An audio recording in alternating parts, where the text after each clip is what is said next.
Hello friends, welcome to SSC coaching centre. दोस्तों, आज के वीडियो में लेकर के आया हूं रीजनिंग के प्रश्न और ये वही प्रश्न हैं जो बार बार परीक्षाओं में रिपीट होते हैं, तो पूरा वीडियो जरूर देखिएगा। चलिए स्टार्ट करते हैं। पहला प्रश्न है, यदि वर्षा को जल, जल को वायु, वायु को बादल, बादल को आकाश, आकाश को समुद्र और समुद्र को सड़क कहते हैं, जहाज कहाँ चलती है? भाई जहाज कहाँ चलती है ये आपको बताना है। जहाज कहाँ चलती है? अब सबसे पहली बात, आपको ये बात तो कंफर्म है कि जो जहाज है, आपसे यही तो कहा है कि जहाज कहाँ चलती है। जो जहाज है वो कहाँ चलती है भाई? समुद्र में। भाई जो जहाज है वो समुद्र में चलता है ना, पानी का जहाज समुद्र में चलता है। लेकिन समुद्र में चलता है ये बात बिल्कुल ठीक है, लेकिन समुद्र को सड़क कहते हैं। समुद्र को क्या कहा गया है? सड़क। तो समुद्र किसके बराबर है? सड़क के बराबर है। जहाज समुद्र में चलता है लेकिन समुद्र को सड़क कहा गया है, तो इसका मतलब क्या हो जाएगा? जहाज कहां चलता है भाई? सड़क पे, क्योंकि समुद्र का अर्थ सड़क कहा गया है। तो जहाज कहां चलता है? सड़क पे चलता है।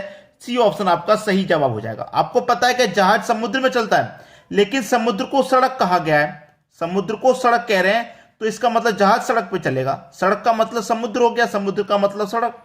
क्लियर है? सभी को समझ में आया? अब देखेंगे अगला प्रश्न। अगला प्रश्न है, दी गई श्रृंखला में गलत संख्या ज्ञात करें। 852, 213, 53, 13, 3। ठीक है, इसमें गलत संख्या पता करनी है। अब गलत संख्या पता करने के लिए यहां पे आपको करना क्या होता है? आप सबसे पहले देखेंगे बहुत बड़ी संख्या, फिर संख्या कम हो गई, फिर संख्या और कम हो गई, फिर संख्या और कम हो गई, मतलब घटती हुई जा रही है। अब आप ऐसे देखेंगे तो संख्या घट रही है, बिल्कुल घट रही है, और पीछे से देखेंगे तो संख्या बढ़ रही है, बिल्कुल बढ़ रही है। तो हम क्या करते हैं, घटते हुए क्रम में सॉल्व करना थोड़ा मुश्किल होता है, लेकिन बढ़ते हुए क्रम में सॉल्व करना थोड़ा आसान होता है। तो हम क्या करते हैं, बढ़ते हुए क्रम में सॉल्व कर लेते हैं। तो 3 से 13 कैसे बनेगा? अगर आप 3 का गुना 4 कर दें तो 12, और 12 में 1 जोड़ दें तो 13। तो ये 13 क्या हो गया? गुने 4 प्लस 1। अब 13 से 53 बनाना है तो क्या करेंगे? 13 का गुना 4 कर देंगे तो 52, और 52 में 1 जोड़ देंगे तो 53। यहां भी गुने 4 प्लस 1, यहां भी गुने 4 प्लस 1, तो यहां पर भी क्या आएगा? गुने 4 प्लस 1। ठीक है, और 53 का गुना 4 से कर दो। देखिए 50 का गुना मैं 4 से करूंगा 200, और 3 का गुना 4 से करूंगा 12, तो 53 का गुना 4 से करने पे 212 हुआ, और प्लस 1 कर देंगे तो 213। अब यहां पर भी वही लॉजिक लगना चाहिए भाई, गुने 4 प्लस 1, गुने 4 प्लस 1, गुने 4 प्लस 1। तो यहां पर भी गुने 4 और प्लस 1 वाला लॉजिक आपका लगना चाहिए। ठीक है, अब 200 का गुना 4 से कर दो 800, और 13 का गुना 4 से कर दो तो 52। तो प्लस 1 करना नहीं है, हम 213 का गुना 4 से करेंगे तो सीधा सीधा 852 आ रहा है, प्लस 1 करेंगे तो 853 आएगा, लेकिन यहां पर 852 दे रखा है, तो यही तो गलत संख्या होगी आपकी। 852 आपकी गलत संख्या है, और जबकि यहां पे जो लॉजिक हमारा लग रहा है उसके आधार पे यहां 853 आना चाहिए। आ कितना रहा है? 852। तो यही हमारा गलत संख्या हो गई। तो किस तरीके से पहचानते हैं ये आपकी समझ में आ गया। अब देखेंगे अगला प्रश्न। अगला प्रश्न है, 2, 3, 5, 7, 11, 13, 17, 19, 23, 29, 31 क्वेश्चन मार्क। ठीक है, अब देखिए प्रश्न में क्या लॉजिक है। मैं प्रश्न को ऐसे सॉल्व करूं या नीचे की तरफ सॉल्व करूं? कैसे मैं प्रश्न को सॉल्व करूं? दो तरीके होते हैं। यहां कॉर्नर पे क्वेश्चन मार्क है, या तो ऐसे चलिए कॉर्नर की तरफ, या ऐसे आइए कॉर्नर की तरफ, ऐसे करके। एक हिंट ये भी होता है कि जिस तरफ हमारी बड़ी संख्या होती है हम प्रश्न को उसी तरफ सॉल्व करते हैं। ठीक है, लेकिन संख्याओं के बारे में अगर आपने सही से नहीं पढ़ा तो आप नहीं कर पाएंगे। संख्याओं को ध्यान से नहीं देखा तो भी आप प्रश्न को नहीं कर पाएंगे। संख्याओं को ध्यान से देखने का मतलब मेरा यह है कि 2 से 3 हुआ और 3 से 5। क्लियर है? 7 से 11, 11 से 13। कुछ समझ में आया? ये संख्याएं कैसी हैं? ये सभी संख्याएं प्राइम नंबर हैं। 2 के बाद में प्राइम नंबर 3 आता है, 3 के बाद में 5, 7 के बाद में 11 आता है, 11 के बाद में 13, और 17 के बाद में 19 आता है, 19 के बाद में 23, और 29 के बाद में 31 आता है, और 31 के बाद में प्राइम नंबर कितना आता है भाई? 37 आता है। मुझे तो मालूम है, मैंने बता दिया 37 आता। अगर आपको नहीं पता आप नहीं बता पाएंगे। भाई प्राइम नंबर जानते हैं आप? मैं इधर लिख दूं प्राइम नंबर। प्राइम नंबर मैं इधर लिख देता हूं। प्राइम नंबर का मतलब अभाज्य संख्या, हिंदी में क्या कहते हैं, अभाज्य संख्या।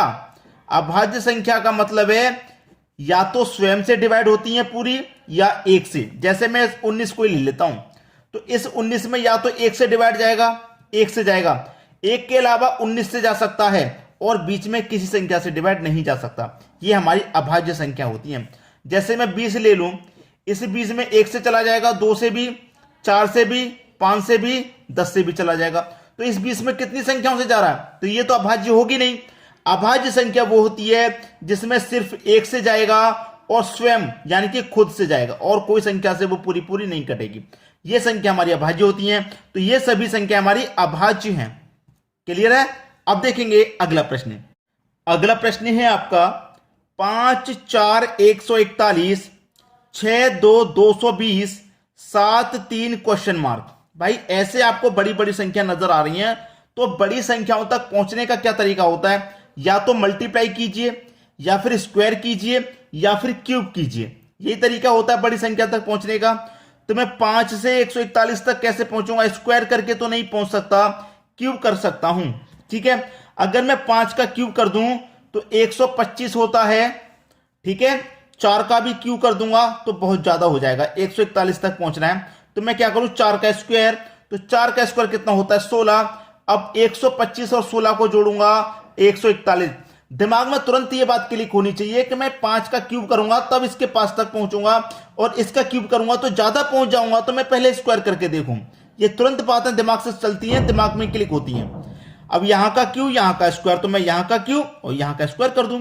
तो 6 का क्यूब कितना होता है, 216, प्लस 2 का स्क्वायर कितना होता है, 4 जोड़ दो, 220 हो जाएगा। और यहां पर 220 ही तो दिया गया है, तो सेम लॉजिक है, सेम पैटर्न, वही यहां पर कर दो क्यूब और स्क्वायर। तो 7 का क्यूब होता है 343, प्लस 3 का स्क्वायर होता है 9, दोनों को जोड़ दो 352। आपका आंसर कितना, 352 हो जाएगा। 352 सी ऑप्शन में दिया गया। ये आपका बिल्कुल सही जवाब हो गया। अब देखेंगे अगला प्रश्न। अगला प्रश्न है 3 into 4 का सिमेट्री है। इस बार क्वेश्चन मार्क यहां बीच में दे दिया, कॉर्नर पे नहीं दिया गया, यहां बीच में।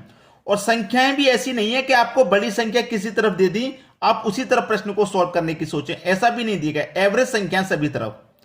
क्या कर सकते हैं जब एवरेज संख्या है, तो जब एवरेज संख्या तो भाई क्या कर सकते हैं, मैं सबको जोड़ के देख लूं, एक बार सबको जोड़ के देख लेता हूं। ऐसे जोड़ के देखूंगा, 7 और 8 कितना हो जाएगा, 15, 15 में 2 जोड़ा 17, इस कॉलम का योग 17, इस वाली रो का योग 17, तीनों 3 6 2 8, इसका 17, इसका 8 आया, तो अलग अलग आ रहा है। मैं कॉलम को जोड़ के देखूं, 7 और 2 9, 9 और 4 13, 13 में 5 जोड़ूं 18, इस वाले कॉलम का योग 18, 8 और 3 11 और 1 12, 12 में 6 जोड़ा, ये भी 18, तो इस वाले कॉलम का योग भी 18, इसका भी 18, तो इसका भी कितना आना चाहिए भाई, 18 आना चाहिए। जोड़ के देखिए, 2 और 3 5, 5 में 6 जोड़ दो 11। अब 18 बनाने के लिए 11 तो है, 18 बनाने के लिए 11 में कितना जोड़ेंगे, 7 जोड़ेंगे, तभी तो 18 बनेगा। तो क्वेश्चन मार्क की जगह पे क्या आएगा, 7 आ जाएगा। सी ऑप्शन सही हो गया। अब देखेंगे अगला प्रश्न। अगला प्रश्न है, मैं अगर आपसे एक बात कहूं कि इस प्रश्न को आप नोट कर लें और इसका जो लॉजिक बताया जाएगा उसे भी नोट कर लें, क्योंकि वेरी वेरी इंपॉर्टेंट है, वेरी वेरी इंपॉर्टेंट। लगा लेना इस प्रश्न के आगे ध्यान से, और आप करना चाहें खुद से तो बिल्कुल खुद से करके देख लो एक बार, इस प्रश्न को मालूम हो जाएगा।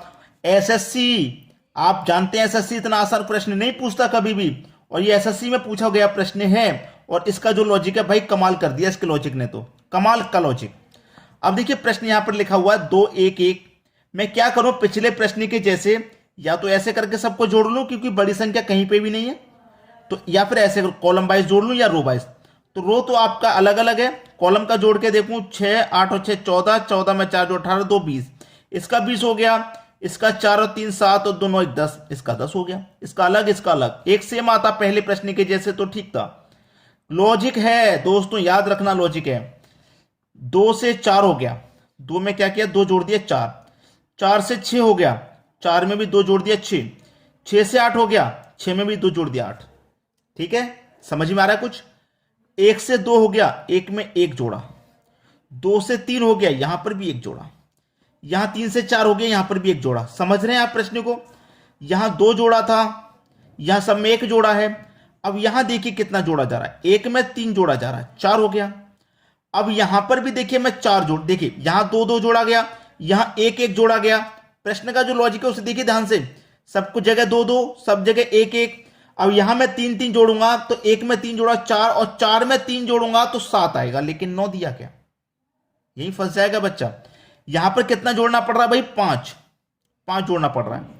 अब यहां पे एक चीज क्लियर हो गई जो बच्चे तुरंत पकड़ लेंगे, यहां 2 जोड़ा गया, यहां 1 लेकिन यहां क्या जोड़ा जा रहा है? 3 के बाद 5 के बाद 7, विषम संख्याओं में जोड़ा जा रहा है, विषम संख्या में आगे की तरफ बढ़ रहे हैं।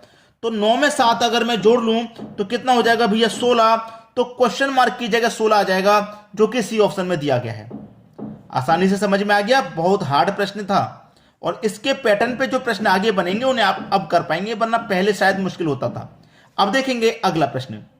अगला प्रश्न है, यह प्रश्न भी बहुत अच्छा है दोस्तों, बेहतरीन प्रश्न है, लाजवाब, जिसे बोलते हैं लाजवाब। अब देखिए प्रश्न की कंडीशन कुछ अलग है, यहां पर प्रश्न कुछ अलग कराना चाह रहा है आपसे। अभी तक आपने जो लॉजिक सीखे, जो तरीके सीखे हैं वो कुछ अलग होंगे, यहां पे प्रश्न में कुछ अलग करा रहा है आपसे। प्रश्न का अलग क्या लॉजिक है मैं आपको बता दूं। जैसे कि मैं एक संख्या को छोड़ के x से रिलेशन बनाऊं, 7 का 21 से और 9 का 27 से, तो कैसे बनेगा? इस 21 में इस 7 से डिवाइड दे दूं, 3 बार जाएगा। 21 में 7 से डिवाइड दिया, यहां 27 है मेरे पास, 27 में 9 से डिवाइड दे दूं, यहां भी 3 बार गया। 21 में 7 से दिया, 27 में 9 से दिया, सेम बार गया। ऐसे यहां पे एक संख्या को छोड़ के मैं यहां पर भी रिलेशन बनाऊं तो 36 में क्या करूंगा? 4 से डिवाइड दूंगा, 36 में 4 से दूंगा, कितनी हो जाएगा? 4 निम 36, 9 बार। अब यहां पे कितना है? 18 है, 18 में डिवाइड कितने से दूंगा? 2 से दूंगा, तो ये भी 9 बार जाएगा। तो यहां 3 बार गया, यहां 9 बार। अब वही सेम पैटर्न यहां पर इस्तेमाल कर लीजिए। 54 में 9 से देना है, 54 में 9 से डिवाइड देगा, कितनी बार जाएगा? 9 6 के 54, 6 बार जाएगा। अब इस वाली संख्या में 4 से देना है, क्वेश्चन मार्क में क्या देना है? 4 से देना है, और कितनी बार जाना चाहिए? 6 बार जाना चाहिए, क्योंकि यहां 3 है, यहां भी 3, 9 है, 9 तो 6 और 6, तो 4 6 24। तो क्वेश्चन मार्क वाली संख्या आपको पता लगी क्या है? 24। 24 में 4 से डिवाइड देंगे, 4 6 24, 6 बार जाएगा।